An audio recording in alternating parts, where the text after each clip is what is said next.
Hello students, welcome back to my channel Launcher. ये video specifically 12th standard Maharashtra board के students के लिए है। ये मेरा सेकंड वीडियो है।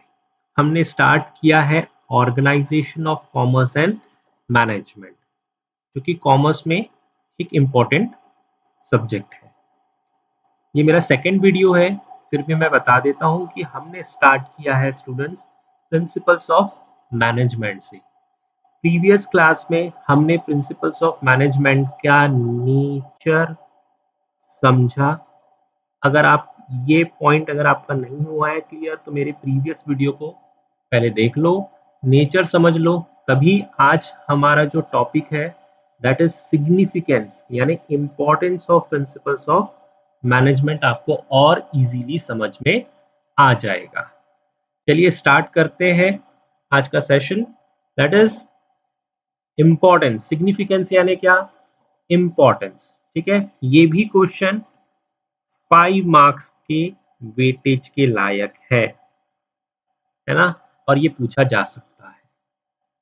चलिए, क्या बोलता है प्रिंसिपल्स ऑफ मैनेजमेंट के लिए क्या इंपॉर्टेंस बोला गया है? तो सबसे पहले ये मैंने आपको पहले ही क्लियर किया था कि जो प्रिंसिपल्स ऑफ मैनेजमेंट है, मैनेजमेंट के जो प्रिंसिपल्स हैं वो irrespective of size, small business या बड़े बिजनेस, या फिर मैन्युफैक्चरिंग फर्म हो, या फिर सर्विस प्रोवाइड करने वाली फर्म्स हो, है ना, सर्विस इंडस्ट्री हो, या है ना, इवन प्रॉफिट मेकिंग या नॉन प्रॉफिट मेकिंग ऑर्गेनाइजेशन, हर तरह के ऑर्गेनाइजेशन में ये प्रिंसिपल्स एप्लीकेबल होते हैं। सो हमारा फर्स्ट पॉइंट क्या बनता है? Management principles are applicable in every business organisation and in every situation. हर सिचुएशन में प्रिंसिपल्स अप्लाई होते हैं, है ना। हमने ये भी नेचर में पढ़ा था कि ये जो प्रिंसिपल्स हैं काफी प्रैक्टिस करके, काफी एक्सपेरिमेंट करके all over the parts of the world इसको देखा गया है, समझा गया है, एक्सपेरिमेंट किया है साइंटिस्ट ने, और उसके बाद डेवलप किया हुआ है। इसलिए इसकी स्टडी बहुत इंपॉर्टेंट है ना। अब इसके आगे के पॉइंट्स अपन पढ़ते हैं। पहला इंपॉर्टेंस क्या है? पहला इंपॉर्टेंस ये है स्टूडेंट कि ये मैनेजर्स की मदद करता है चीजों को समझने में, अंडरस्टैंडिंग में, है ना। कोई प्रॉब्लम है तो वो प्रॉब्लम क्यों अराइज हुई होगी, है ना, उसका साइंटिफिक डिसीजन लेने में मदद करता है ना। वो ऐसा है, ये प्रिंसिपल ये बोलता है कि ये प्रॉब्लम को कैसे प्रॉपरली सॉल्व करना है, ये प्रिंसिपल्स मैनेजर की मदद करेंगे, है ना। तो सबसे पहले क्या लिखा है? प्रिंसिपल्स मदद करते हैं मैनेजर की ऑर्गेनाइजेशन को समझने में। प्रिंसिपल गाइडलाइंस है मैनेजर्स के लिए डिसीजंस लेने के लिए। प्रिंसिपल्स को आप जब पढ़ते हैं, प्रिंसिपल्स ऑफ मैनेजमेंट को आप जब समझते हैं, तो बिजनेस के प्रॉब्लम्स को, बिजनेस के सिचुएशन को अंडरस्टैंडिंग आपकी बढ़ जाती है। The study of principles of management helps to improve the understanding of the situations and problems। कहाँ? बिजनेस ऑर्गेनाइजेशन में। इतना ही नहीं, ये मैनेजर की मदद करते प्रॉब्लम को समझने में, और प्रॉब्लम की सॉल्यूशन को फाइंड आउट करने में, और प्रॉब्लम्स को कैसे हैंडल करना है, इसमें भी प्रिंसिपल्स जो है मैनेजमेंट के, वो काफी हद तक मैनेजर्स की मदद करते हैं। सो पहला पॉइंट क्या बन गया कि प्रिंसिपल का पहला इंपॉर्टेंस है कि it provides useful insight to managers. Business के प्रॉब्लम्स को समझने में मदद करना, और सिर्फ प्रॉब्लम को समझने में नहीं, सॉल्यूशन फाइंड आउट करने में। नेक्स्ट हमारा क्या पॉइंट है? नेक्स्ट हमारा पॉइंट है प्रिंसिपल्स ऑफ मैनेजमेंट क्या करते हैं? मदद करते हैं। किस चीज में मदद करते हैं सर? ये मदद करते हैं, ठीक है, ऑप्टिमम रिसोर्सेस का यूटिलाइज करने में। ऑप्टिमम रिसोर्सेस का यूटिलाइजेशन में मैनेजमेंट में याद रखिएगा 5 एम्स। 5 एम्स। सर ये 5 एम्स क्या है?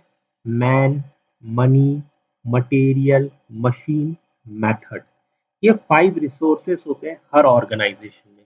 इसका हमको ऑप्टिमम यानी बेस्ट पॉसिबल यूज करना चाहिए। इससे ज़्यादा से ज़्यादा प्रोडक्टिविटी बढ़े, है ना? वेस्टेजेस ना हो, है ना? इस तरह से मैं उसको ऑप्टिमम यूज़ करना चाहिए। देखिए, एक होता है मैक्सिमम यूज़ करना, एक होता है मिनिमम यूज़ करना, है ना? हमको मैक्सिमम नहीं करना, हमको वेस्ट नहीं करना, हमको मिनिमम भी नहीं करना है, कमी नहीं होनी चाहिए रिसोर्सेज़ की, हमको ऑप्टिमम यूज़ करना है। प्रिंसिपल्स मदद करते हैं कि टाइम का कैसे ऑप्टिमम यूज़ किया जाएगा, है ना? पैसों का कैसा ऑप्टिमम यूज़ किया जाएगा, है ना? आपके पास मशीन है उसका ऑप्टिमम, है ना? जिससे प्रोडक्टिविटी बढ़े, जिससे काम बढ़े, क्वालिटी अच्छी हो। तो ये मेन ऑब्जेक्टिव होता है प्रिंसिपल का। Main objective of management is to make sure that resources का वेस्टेजेस ना हो, यानी ऑप्टिमम यूज हो रिसोर्सेज का। प्रिंसिपल हेल्प करते हैं maintaining harmonious relation between management and employees, ठीक है, which in turn increases the efficiency level of employees. Principle ये भी गाइड करते हैं कि मैनेजमेंट और एम्प्लॉइज के बीच में, है ना, पीस रहे, हार्मोनियस रिलेशन रहे, ताकि एम्प्लॉइज डिससेटिस्फाइड ना रहे। अगर एम्प्लॉय डिससेटिस्फाइड रहेगा तो उसकी एफिशिएंसी कम हो जाएगी, लेकिन अगर एम्प्लॉय मैनेजमेंट से खुश है, तो मैनेजमेंट से अगर खुश है तो वो ज्यादा हार्ड वर्क करेगा, तो एम्प्लॉय से भी आप, है ना, एम्प्लॉय भी 100% अपना कैलिबर से काम कर रहा है, तो ये तो अच्छी बात है। ठीक है, तो यानी आप ह्यूमन रिसोर्स का भी ऑप्टिमम यूज कर रहे हो। ठीक है, तो management principle harmonious relation maintain करने में मदद करते हैं मैनेजमेंट और एम्प्लॉइज के। By using standard tools, machineries, it helps management to increase quality, productivity as well as efficiency of human resource, है ना? प्रिंसिपल्स मदद करते हैं स्टैंडर्ड टूल्स, मशीनरी इस्तेमाल करने में, मैनेजर्स को बताते हैं, ठीक है, गाइड करते हैं, ताकि at the end of the day quality और प्रोडक्टिविटी आपके ऑर्गेनाइजेशन की बढ़े। तो optimum use of resources. Third point, that is scientific decision लेना। सर, साइंटिफिक डिसीजन यानी क्या? देखिए, कई बार ऐसा होता है कि भैया सर सेल्स कम हो गए, अरे सेल्स कम हो गए, चलो एक काम करो, डिस्काउंट दे दो सेल्स बढ़ाने के लिए। अरे सर डिस्काउंट करने से भी नहीं बढ़ा, एक काम करो, बाय वन गेट वन का ऑफर रख दो। सर इसके बावजूद भी सेल्स नहीं बढ़ा, अरे तो करें क्या? हमने तो प्रॉब्लम है, प्रॉब्लम को सॉल्व करने के लिए हमने सॉल्यूशन लगाया, लेकिन कोई भी सॉल्यूशन काम नहीं कर रहा। नहीं, देखिए, साइंटिफिक डिसीजन का मतलब ये होता है कि सबसे पहले तो फाइंड आउट करो सेल्स कम क्यों हुआ। आप तो सीधा सॉल्यूशन के पीछे बढ़ गए। कई बार ऐसा भी हो सकता है कि आपके प्रोडक्ट की क्वालिटी कम हो रही होगी, इसलिए सेल्स कम हो रहा है। तो आपको डिस्काउंट देने की ज़रूरत नहीं थी, बाय वन गेट वन का ऑफर करने की ज़रूरत नहीं थी, ज़्यादा एडवर्टाइज़मेंट करने की ज़रूरत नहीं थी। आपको ज़रूरत थी क्वालिटी इंप्रूव करने की। तो प्रॉब्लम का क्या कॉज़ है, अगर ये फाइंड आउट करो, तो सॉल्यूशन बहुत अच्छे से मिल सकता है और, है ना, इफेक्टिव सॉल्यूशन रहेगा। तो ये हुआ साइंटिफिक डिसीजन लेना, टू डिफाइन प्रॉब्लम, है ना? हमको ट्रायल और एरर मेथड में नहीं चलना है। ट्रायल और एरर कि ये लगाओ, ये सॉल्यूशन लगाओ, ये चला तो चला, फिर ये दूसरा सॉल्यूशन लगाओ, ये चला तो चला ठीक, नहीं चला तो तीसरा सॉल्यूशन लगाओ, ये नहीं होना है ना? और आपको तो मालूम है, बीइंग अ मैनेजर्स, है ना, ऑर्गेनाइजेशन में मैनेजर्स को रोज डिसीजंस लेने पड़ते हैं, अलग अलग समय पे, अलग अलग तरीके के। डिसीजन कैसा होना चाहिए? सिस्टमैटिक होना चाहिए या बैलेंस डिसीजन होना चाहिए, ठीक है, ऑब्जेक्टिव डिसीजन होना चाहिए, फीलिंग्स के बेसिस पे, है ना, या फिर विदाउट एनी एविडेंस डिसीजन लेना सही नहीं होता। तो प्रिंसिपल ट्रेन करते हैं मैनेजर्स को to handle critical situation tactfully. Otherwise, manager have to work always with trial and error method with the use of various management principle. है ना? One can get an idea about how to analyze the situation, search alternative option and their result. तो management principles पढ़ने से फायदा क्या होता है? Manager को आइडिया आ जाता है कि कैसे सिचुएशन को एनालाइज करना, कैसे प्रॉब्लम के अल्टरनेटिव सॉल्यूशंस होते हैं और हर अल्टरनेटिव्स का क्या-क्या रिजल्ट आउटकम आएगा। उसके बाद वो बेस्ट डिसीजन सोच समझ के साइंटिफिक तरीके से ले सकता है। Scientific decision. नेक्स्ट आता है सोशल रिस्पॉन्सिबिलिटी। प्रिंसिपल्स कई बार मदद भी करते हैं, है ना, मैनेजर्स के लिए कि भैया आपकी जिम्मेदारी है टुवर्ड्स सोसाइटी। प्रिंसिपल्स उसमें भी गाइड करते हैं मैनेजर्स को कि बिजनेस सोशल रिस्पॉन्सिबल होके काम करे। और आजकल तो ये बहुत इंपॉर्टेंट भी हो गया है। आप आगे वाली क्लास में पढ़ेंगे concept of corporate social responsibility. तो यस, अंडरस्टैंडिंग सोशल रिस्पॉन्सिबिलिटी एक प्रिंसिपल है हेनरी फ्योल का। वो कहता है कि अपने एम्प्लॉयज को फेयर एंड गुड रेम्यूनरेशन दो। फेयर एंड गुड रेम्यूनरेशन का मतलब क्या हुआ sir? Fair and good remuneration का मतलब हुआ है कि भाई, है ना, वो अपनी लाइफ सस्टेन कर सके, अपनी नीड्स फुलफिल कर सके। यानी आप जब फेयर रेम्यूनरेशन दे रहे हैं तो आप सोसाइटी के लिए एक रिस्पॉन्सिबल बिहेव कर रहे हैं और आप सोसाइटी के लिए कुछ अच्छा कंट्रीब्यूट कर रहे हैं। ठीक है, क्वालिटी ऑफ प्रोडक्ट बना के दे रहे हो। ठीक है, यानी आप प्राइस तो ले रहे हो लेकिन प्राइस के अगेंस्ट आप अच्छी क्वालिटी का प्रोडक्ट बना के दे रहे हो। प्रिंसिपल ये भी गाइड करते हैं कि टाइम पे टैक्स पे करो। प्रिंसिपल ये भी गाइड करते हैं कि क्वालिटी ऑफ प्रोडक्ट बनाओ। प्रिंसिपल ये भी कहते हैं कि फेयर रेम्यूनरेशन दो।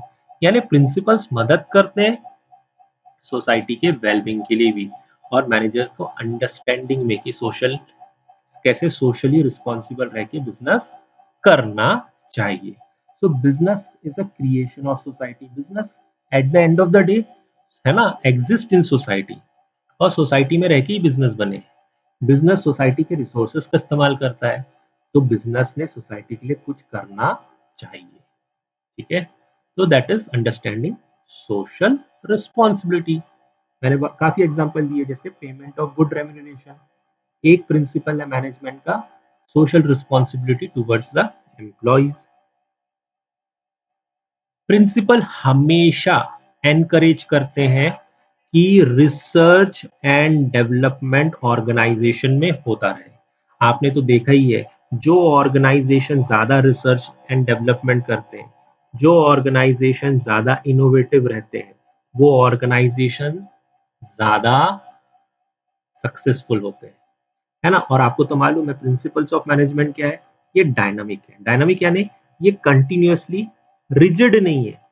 प्रिंसिपल कहते हैं कि हमको चेंज करो, मॉडिफाई करके बिजनेस में मॉडर्न बिजनेस के अकॉर्डिंगली अप्लाई करो। Their nature go on changing along with changes in the business world. Over years they have developed to suit the current needs.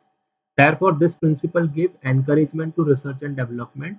कोई भी ऑर्गेनाइजेशन, है ना, रिसर्च एंड डेवलपमेंट हमेशा नए techniques ढूंढते रहता है प्रोडक्शन करने में, फाइनेंस, मार्केटिंग, ह्यूमन रिसोर्स, हर एक्टिविटी में नए तरीके से एक्टिविटी कैसे किया जाए, रिसोर्सेज का कैसे वेस्टेजेस कम किया जाए, ऑप्टिमम रिसोर्सेज का कैसे यूज किया जाए, ये सारी चीजों के लिए, है ना।